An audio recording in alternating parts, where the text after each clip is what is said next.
Snapshot 7 is out for Minecraft 26.3 with concrete slabs and stairs and new types of explorer maps in abandoned camps. My name is slicedlime and this is a showcase of the news. Let's start with blocks and items and of course with the concrete slabs and stairs. In addition to the wool slabs and stairs added earlier in the snapshot cycle, there are now slabs and stairs for all colors of concrete, but not for concrete powder.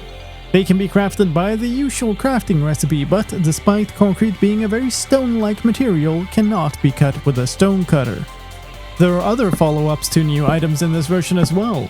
Shelf mushrooms now use mushroom sounds instead of wood ones.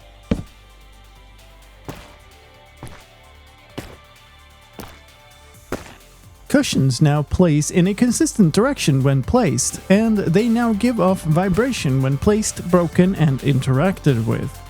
You can no longer see through the world by placing a cushion in a specific way, and cushions can no longer be placed inside a full block when your head is inside the block. The snapshot also has news for maps. The new abandoned camps have new explorer maps. There are maps for finding abandoned camps in bamboo jungles, cherry groves, birch forests, dappled forests, flower forests, pale gardens, swamps, and the windswept forests.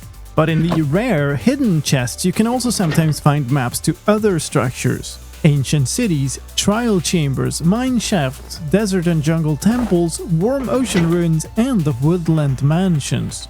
Explorer maps now have separate items instead of being subtypes of maps, and each type of explorer map now has its own icon.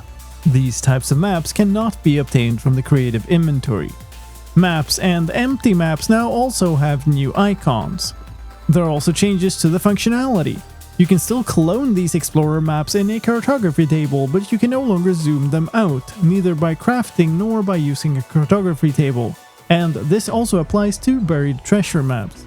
The player icon on a map has also been updated and now always shows the direction you're facing.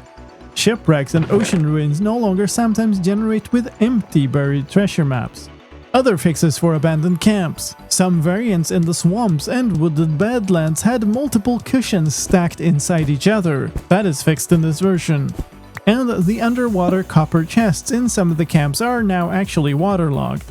Fireworks rockets have been replaced with gunpowder in abandoned camp chests, and the loot tables for abandoned camp barrels have also been updated. Let's move on to gameplay news. Unloading and reloading mobs, like by relogging a world, could break certain functionality, like sniffers no longer sniffing or armadillos no longer following players holding spider eyes. That is fixed in this version. Several bug fixes for spears. They no longer look wrong when your main hand is set to the left hand, and having a spear in the main hand no longer affects the animation speed for the item in the off hand. Interacting with something while holding a spear no longer plays the jab animation, and neither does throwing an item out of your inventory. And zombies, husks, and drowned now hold out the right arm when holding a spear. When spectating an entity in spectator mode and interacting with a nether portal, you now teleport to the right location. Plenty of fixes for the user interface and input in this version, especially for Mac users where the command and super keys are no longer labeled the Windows key and options is no longer labeled Alt. Alt F4 no longer closes the game on Linux when the quit shortcut setting is set to off, and Command W no longer closes the game on Mac at all. The menu and decimal point keys now show proper descriptions in the keybinds menu, and some keypad buttons like parentheses are now labeled properly. Pressing the advancements keybind while in the advancement screen now brings you back to the menu screen if you open the advancement screen from there. Using the lock button to lock the difficulty of the world no longer also changes the difficulty. The category headers in the options screens are now all boldface, underlined, and centered, and the world options user interface no longer breaks if you resize the game.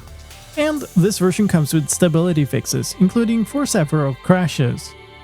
As usual, this version also has news for pack makers in new data and resource pack versions. If you're also interested in that, check out my pack news channel for a separate video. That's all for this one. Thank you for watching. If you click the like button, you'll get Concrete Slabs and Stairs. You'll probably also get Concrete Slabs and Stairs if you don't, but you might as well do it to be certain. My name is slicedlime, and I'll see you next time.